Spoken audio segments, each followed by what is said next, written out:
guys, Scott here from Outlaw Garage. This week is GTR week on the channel. We're going to head off, catch up with a group of guys for a bit of a meet, and then we're catching up with Stephen's 700 horsepower Nissan GTR Le Mans edition. This thing is a beautiful car, so hope you enjoy the video. Something different. Welcome to GTR week. Here we go, we've got a slammed HiLux. Look at this thing.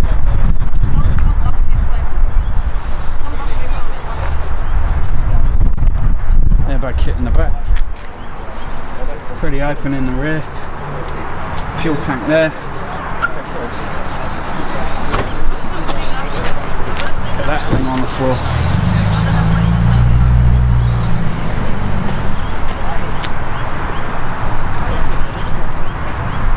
What a monster. That's a cracking interior as well.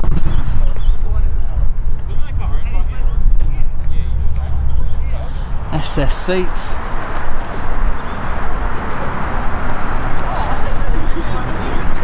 Old Holden here. This thing has got forged racing wheels on it. Oh, I don't know how many horsepower this one is, but this must be a monster.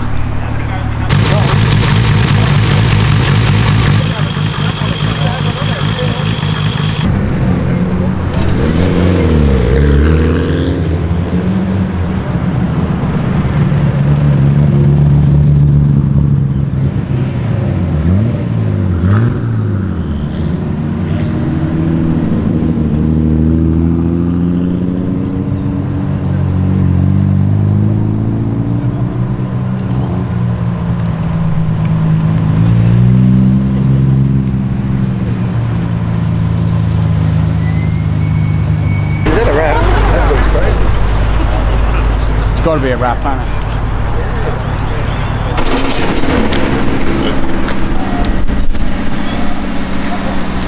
Where did you find this? It was the 92-year-old bloke up in Sydney, and was a barn find. Been in a shed for 20 years. It was fucked. Was it? Yeah. All the way through? And so it's only got 70,000 on the clock. It yeah. was originally part of some relative of the Hennessy family. So Hennessy cognac. Yeah. And so yeah, then some bloke in Sydney brought it over, and then it just sat in a shed for a long time. And what did you have to do to the engine to get it going? The engine was actually pretty good. Pretty much just jump started it in Sydney and just drove it straight down. Didn't miss a beat. Oh. And then just took it to an old bloke who knows them pretty well, and yeah. Well, there you go. Pretty much. So we are going off for a bit of a photo shoot in a minute, but it is nice to see this rake turn up. I hope we picked up the bit of a story behind this. It's got a lovely like chameleon wrap on it. You don't see one of those every day.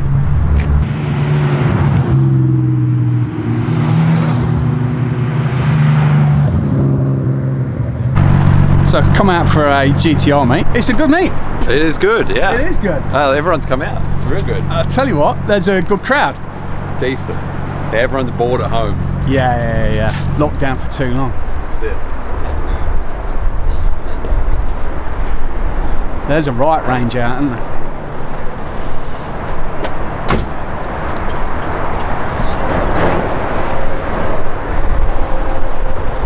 Stephen's Le Mans. Something a little bit different for the channel. Do love this one on here. There's a ride crew turned out.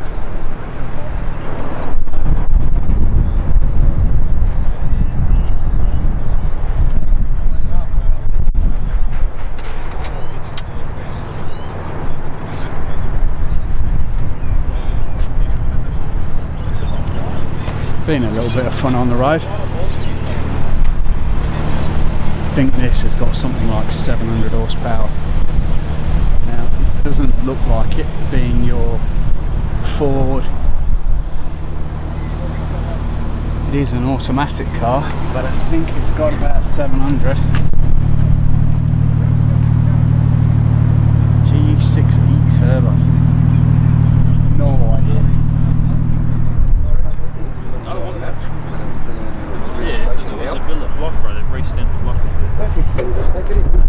same. Yeah, this is my car. 5 second pass. Claimed it, done. So V-Spec 2 GTR. Right behind it, I'm going to make a massive assumption that this is a well boosted old Holden. Hate to think how many horsepower that has got behind it. So look at this in here. It's got the electronic dash. Gear shifter has clearly been changed. This must be a monster. Yeah, it only takes one policeman to kind of spot you, doesn't it? And then all of a sudden, it's an unfortunate part of these cars. They get targeted, and to be honest, there is a reason to that.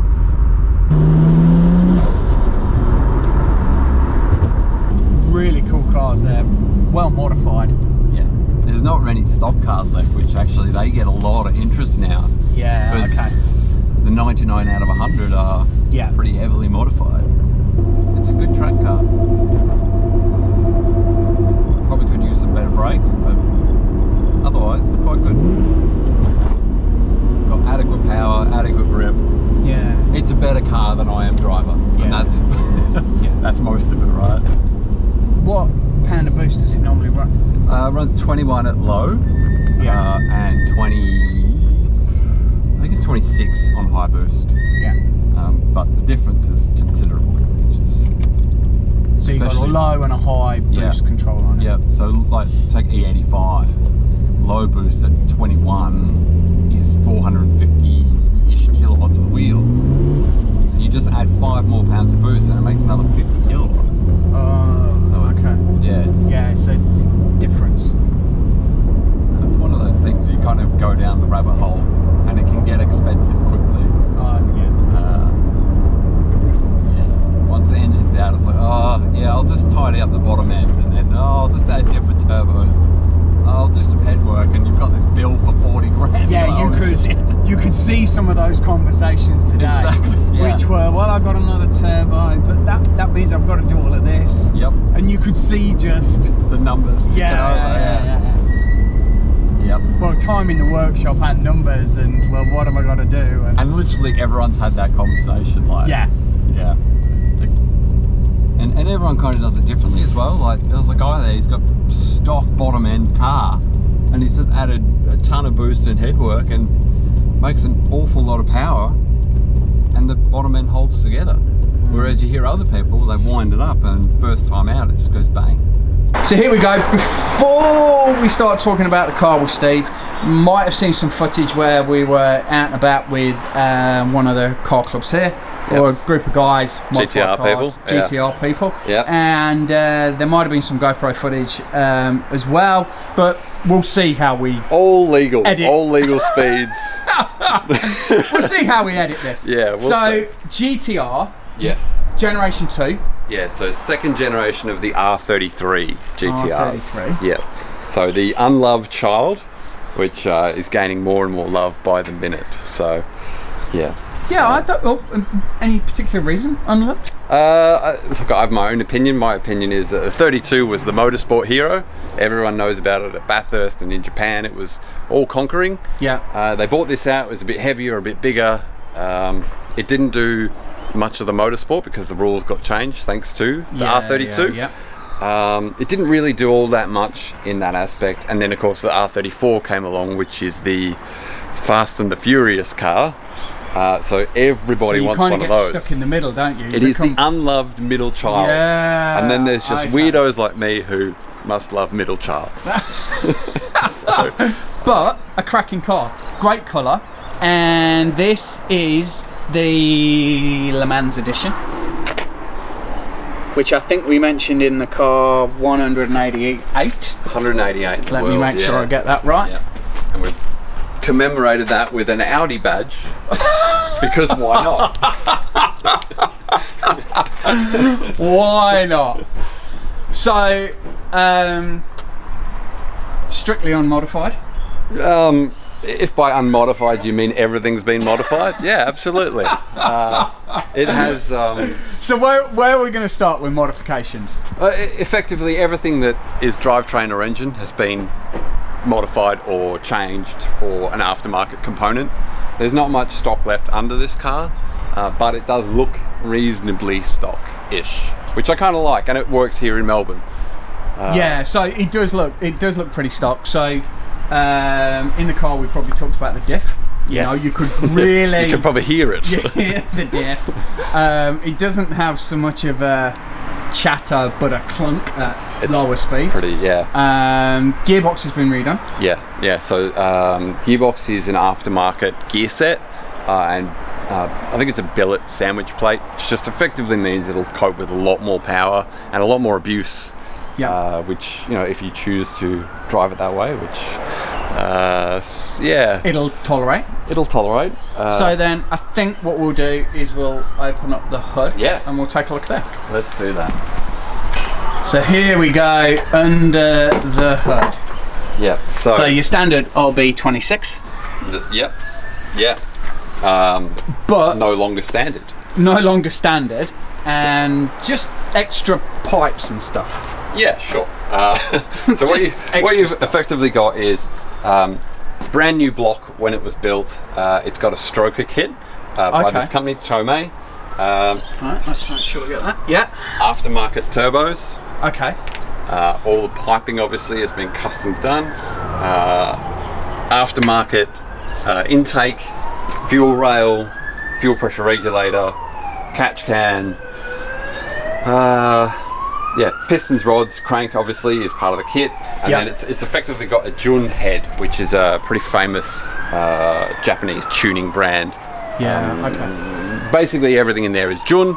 It wasn't actually built by Jun, but they ordered all the bits from them. So, yeah, not much standard going on in here. It has. What are the turbos? They are Garrett GT 63 RRs. Which I am led to believe is about as big as you can kind of go for twins in the low mount position. You can actually have them up quite high, up on sort of near the bonnet. Yeah, and you can get more size, if you like, out of the front and rear housings. But yeah, they're plenty adequate. I don't think that the car needs much more power. No, I've got to say, when you were when we were taking our casual Sunday afternoon drive, that it felt adequately powered. Yes. So original kilowatts horsepower in these is the old 276 horsepower, which is more widely to believe to be about 300 horsepower. Did they used to underquote big time? They did it with all, well, not all, but pretty much all Japanese cars were underquoted. When you see 276, it doesn't mean 276, it means that's all we're allowed to tell you. Supras were widely believed to be 320, 330 horsepower. So it came with 276 or 206 kilowatts. This now makes, in its current form, depending on what fuel is in it, it can make 410 kilowatts or 505 kilowatts. So 410 is on 98 octane and 510 kilowatts is on E85, and that's at the wheels. Sorry, so it's adequate. It's especially adequate. Well, sometimes your shopping gets heavy. Very much, yeah. I mean that, yeah. I don't know. Especially in lockdown. The truth is, you don't need that much power. If you've ever experienced it, you know you don't need 500 kilowatts. Gosh, it's fun though. Yeah, it's fun, but you don't need it. Okay, so here's the boot. Sorry, yeah, here's the boot. We're missing quite a few pieces, as you can kind of see. There's no carpet, there's no spare wheel, there's nothing. Yeah. We've got this aftermarket fuel tank, and depending on where you're from, it could be all a swirl pot or a surge tank. Just depends where you're from. Effectively, what you've got is still the standard fuel tank in this car, and we draw out of that with one pump, and it pumps it into here. There's two pumps in here, and they pump to the front where we've got 2000cc injectors. Yeah, this up here is a flex fuel system, so that ensures that you get enough fuel supply to the engine at any point in time. Yeah, absolutely. Because then I'm assuming with your injectors and things that the volume of fuel you're pushing in. E85, you need to burn a lot more E85 than 98 octane. So you've got to have a lot more fuel capacity at all points. You've got to have a lot more in your pipes and in the injector capability, and that's what you know. It's really overdone for a 98 octane car, but because you flex onto E85, that's why you do it this way. So originally when I got the car, it was smack bang in the middle of the boot, which was an absolute pain in the backside, and I hated it. So not handy at all. Not at all. But that's a nice little spot to have it tucked away in there. And it's quite common for it to go there. The intention is I'll get this all redone. You know, we'll get a boot mouldings and carpets and things in. I just haven't got to it. So this was done 2019. 2020 happened. We don't talk about that year. So this will get done at some point in the future. Okay, so pretty standard interior for a... Almost completely. When I did get it, it was full, you know, Need for Speed spec, if you like. There were gauges everywhere, down the A-pillar, across here. I've still got them, mind you, just in case I did notice on the A-pillar it had some holes and bits and bobs in there. I've got new ones. Yeah. But I haven't put them in. No, I get that. It does have this LED shift light, yep. Simply because it does rev pretty hard, and it's a lot easier to watch the lights sort of under your eye line than it is to actually know you should be shifting. So really that's the only thing that's aftermarket in here that you can see. Obviously it has some pretty serious security, as all GTRs should. Yes. Aftermarket head unit, because the head unit that comes in these doesn't work because it's from Japan. They have a different FM set to us. It's got a Link G4 Plus tucked away out of sight, which runs the car. It's the computer that protects the engine and runs the engine and does all the work. It's in great condition. It is. It's in pretty good condition. And like you said, very limited car. Yeah, it's quite a rare car. It is technically just a bit of a paint job and a commemorative thing. Didn't come with more power. It didn't come with any fancy features. It just came with a few bits and bobs that were kind of cool. Yeah. I love this car because I drove it an awful lot in Gran Turismo 4. And we did talk about that earlier, the whole video games references for GTRs and things like that. It's literally why half the people my age have these. It's not a sound reason, but neither is a GTR. Like, it does... You don't need a GTR, but they're cool. So, and were you hunting for it like on car sales or something like that? For the longest time. Yeah, okay. I looked for one of these in this blue color, you know, an LM Limited, for about a year. I had someone looking in Japan for me. A broker. I bid on, I think it was 3 cars in Japan, and unfortunately they were all in terrible condition, really rusty or bits falling off them, or they just weren't the kinds of cars you want. And I was so desperate. Japan can, that 1 to 5 and 5 being brand new, like these were all R cars, which means they've either been modified, crashed, or they're ruined. So I was so desperate, I still put bids in for these. But fortunately the broker sort of talked me down and said, look, yes, we can bid on it. I wouldn't pay more than about 10 or 15 grand, which is about half the price these were going for. So I did listen to his advice, and I didn't put too much money in them and lost them all. This car popped up pretty early in my in my search. Highly modified, not quite what I was after. And I just sort of said, no, look, I don't think that's the car for me. It's not what I wanted.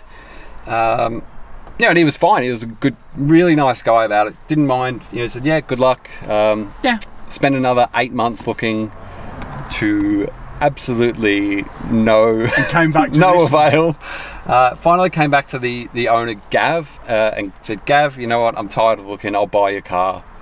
I'll pay what you want. And he said, the car's not for sale. I said, you have got to be joking. Ow! So he said, it's not for sale. And I said, I'm serious. I've got the money. I can have it to you tomorrow. Like, I'll pay what you want. Like, there's no haggling here. Just give it to me. And he said, I'll think about it. A couple of days went past, and I was bugging him like on SMS and calling him and just making his life hell. And eventually he's conceded and said, all right, I'll sell you the car. It was $57,000 in 2000 and I want to say 15, which was an absurd amount of money. Back then. That's expensive for a GTR back then. Way over what anyone was paying at that point. You know, we're talking about, you pick up a normal sort of mildly tuned one, 30 to 32 grand, and I paid 57, and then probably had to have some work done to it, and have it shipped back from Perth to Melbourne.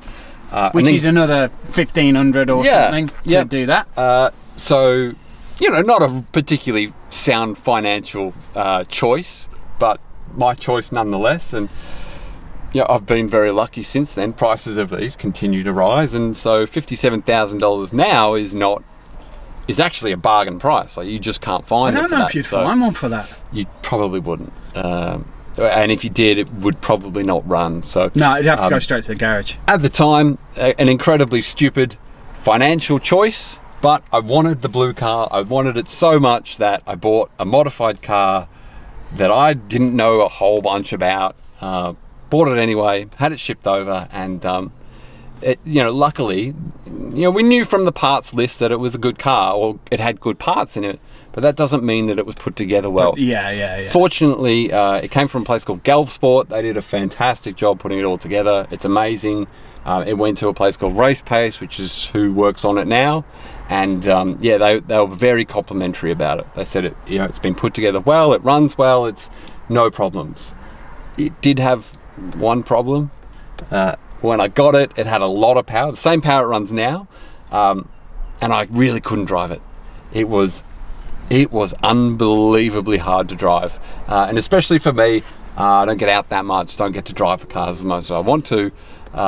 So I went from the most I'd ever experienced was 500 horsepower at the engine. I went to about 700 horsepower at the wheels. So I was a bit out of my depth, and literally took it back to Race Pace and said, you got to turn it down because I can't drive it. And they did, and we turned it down from 700 horsepower to about 500. Got used to it, got used to how it kind of drives, its quirks and odd things that it does. And then, as with all things GTR, I got a bit bored of 500 horsepower. So, oh, you know, let's wind it up a bit. And it coincided with some other modifications we did. And was that just literally tuning it back up again? Was it detuned and then? It was detuned, and it had been tuned for a peak number. Yeah, so okay. It hadn't been tuned for drivability or torque at low RPM. It had been tuned for high power, presumably drag racing or some other thing where you're wide open throttle, which I sort of said, we don't want to do that. I want to go for, you call it, in tuning it's called under the curve. Tune for under the curve, which is torque. So we did that, but with the modifications I sort of mentioned, it actually picked up more power with those modifications. So even tuning under the curve, we were able to get back to that same power level. So it's a lot more drivable, but it still has that same peak number, which is fantastic. And what were those mods you did? It was an exhaust system, because the one that came with it was not it really didn't work. And we also worked on the ignition system just a little bit. It was a little bit unreliable at high temperatures. We just did a little bit of work there, and a brand new, super shiny, very expensive exhaust. And that made... And just unleashed the engine a little bit more. About... We think it made about 30 or 40 kilowatts at the wheels, which made up for that peak tuning level. So, yeah, it was an expensive tuning effort, believe me, but worth it. Well worth it. It transformed the car from something. Well, if you get the power and the drivability, like that's almost like your ultimate equation, isn't it? Absolutely, yeah. It's not something that's very easy to do, but we achieved it, and Chris Thompson down at Race Pace did a really good job. Yeah, so, I'll put a link in for them, because it's always nice to support local businesses that do well. Yeah, and these guys do a fantastic job, and I trust them explicitly with this car. So, yeah, love this car so much that went and bought a second one. Because so I think we'll have a look in the garage at that, because that is a little bit different. So let's pop over, take a look. Let's do that. Well, hope you enjoyed the video and the catch up with the GTR. The Wraith was also very cool, so that might have to hit the channel at some point in the future. Little teaser at the end, we got a less than 10,000 kilometer GTR, completely unmodified, coming up later in the week. So stay tuned, subscribe to the channel, and we'll catch you later, guys. Bye.